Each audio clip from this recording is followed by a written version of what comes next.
다윗의 아들 아도니아가 스스로 왕이 되려 합니다. 여기에 선지자 나단이 발빠르게 움직이고 있는 모습을 보입니다. 솔로몬은 전면에 등장하지 않고 마치 선지자 나단이 정치인처럼 매우 민첩하게 행동하고 있는 모습을 보입니다. 이 나단의 움직임으로 인해서 결과적으로는 아도니아의 모든 계획이 수포로 돌아가는 것을 계속해서 나타냅니다. 선지자 나단이 이렇게 움직이는 이유가 무엇일까요? 나단이 선지자직을 버리고 정치에 뛰어든 것일까라는 의구심이 들기도 합니다. 그러나 나단은 여전히 하나님의 말씀을 전하는 선지자였습니다. 나단이 어떤 사람이었는지 우리는 어느 정도 알고 있습니다. 다윗이 밧세바를 범하는 악을 저질렀을 때 목숨을 걸고 다윗 앞에 나아가 그것이 하나님 앞에 큰 죄입니다 라고 지적했던 사람이 바로 나단 선지자였습니다. 또한 나단 선지자는 성전을 지으려고 했던 그 다윗을 찾아가서 하나님께서 다윗 왕에게 이러이러한 복을 나타내십니다 라고 말을 하기도 했던 사람입니다.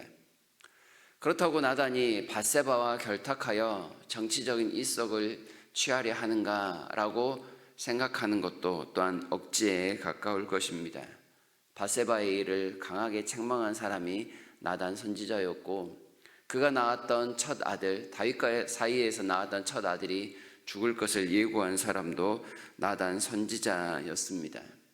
나단은 예전이나 지금이나 분명히 선지자로서의 역할을 버리지 않았다라는 점을 우리가 주목해야 할 것입니다. 그렇다면 왜 이렇게 나단 선지자가 앞다투어 일하고 있는 것일까요? 먼저 그는 솔로몬의 생명이 위태로울 수 있기에 그의 생명을 보존하기 위하여 움직이고 있습니다. 이스라엘에는 신실한 왕이 필요합니다. 다윗을 위하여 그의 왕위를 견고하게 할 신실한 왕이 절대적으로 필요하였는데 그 사람이 바로 솔로몬이었습니다. 솔로몬을 지킬 만한 능력이 현재 다윗에게 잘 없어 보입니다. 알지 못하고 있습니다. 심히 늙어 누군가의 도움을 받지 아니하면 일을 행할 수 없는 그런 지경에 이르렀기 때문입니다. 그렇다고 밧세바가 무언가를 할 수 있느냐? 그 역시도 그렇게 일을 감당하기에는 지혜가 없는 사람입니다. 그래서 솔로몬을 지키기 위하여 나단이 열심히 일하고 있는 것입니다. 또한 나단이 이렇게 열심히 일하고 있는 궁극적인 이유는 하나님의 언약, 곧 약속 때문이다라고 할 수 있을 것입니다. 말씀드렸던 것처럼 사무엘하 7장에서 다윗에게 하나님께서 언약을 주실 때에 하나님께서는 다윗의 아들을 통하여 성전을 지을 것이며 다윗의 왕위가 영원히 견고할 것임을 말씀하였습니다. 여러 가지 성경의 증언들을 볼 때 다윗의 왕위를 이을 자는 분명히 솔로몬이었습니다. 이 사실을 아도니아도 알았던 것 같습니다. 그래서 자기의 다른 동생들은 다 불렀지만 솔로몬만큼은 그의 반역의 자리에 부르지 않고 있습니다. 솔로몬은 하나님께서 지극히 사랑하시는 자, 곧 여디디아라는 별명을 받을 정도로 하나님의 특별한 은총을 입었던 사람입니다. 그러니 다윗을 이어 왕위에 앉을 자는 솔로몬이 마땅함을 이 나단 선지자가 알고 있었던 것입니다. 하나님의 신실한 자 솔로몬의 생명을 지키고 또한 하나님의 언약의 말씀을 이루기 위하여 나단 선지자는 누구보다도 열심히 행동하고 있는 모습입니다. 하나님의 계획을 방해하려는 아도니아의 세력에 맞설 수 있기 위해서는 말씀을 가진 자, 선지자가 먼저 모범을 보이는 것밖에 없었기 때문입니다. 하나님은 사람을 통하여 분명히 일하십니다. 하나님의 뜻을 알고서도 그 일을 행하는 자가 없다면 하나님의 뜻이 방해를 받을 것입니다. 그래서 선지자 나단이 지금 최선을 다하고 있는 것입니다. 선지자 나단은 지금이나 과거나 여전히 하나님의 뜻대로 이루어지기를 바라는 마음에서 열심히 수고를 합니다. 하나님께서 원하신 자를 왕으로 세우는 것, 그가 감당해야 할 최선의 일이었다라고 하겠습니다. 나단은 밧세바에게 먼저 찾아갑니다. 그리고 이러이러하게 왕에게 말씀하십시오. 저도 따라 들어가서 당신의 말을 확정하겠습니다 라고 이야기합니다. 밧세바는 다윗을 찾아가 맹세의 말을 합니다. 전에 다윗 왕께서 솔로몬을 차기 왕으로 세우시겠다고 맹세하지 않았습니까? 물론 이 맹세의 내용이 성경에 구체적으로 나타나 있지는 않습니다. 그러나 아도니아가 스스로 왕이 된 이 상황을 방치한다면 하나님의 언약이 어그러질 것이다 라는 말씀을 강조하려는 뜻으로 보일 수 있습니다. 다윗이 그렇게 하나님께 신실함으로 세웠던 이 왕조가 위태로워질 수 있기에 다윗 왕은 정신을 차려야 합니다. 이런 뜻이라는 것이죠.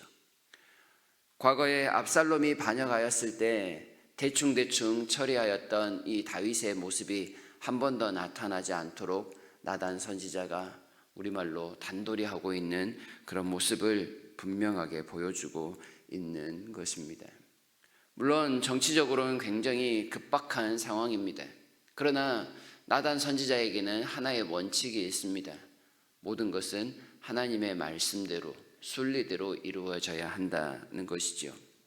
이러한 나단 선지자의 모습을 보고 있노라면 예수님께서 말씀하셨던 뱀같이 지혜롭고 비둘기같이 순결하라 라는 말씀을 떠올리게 합니다.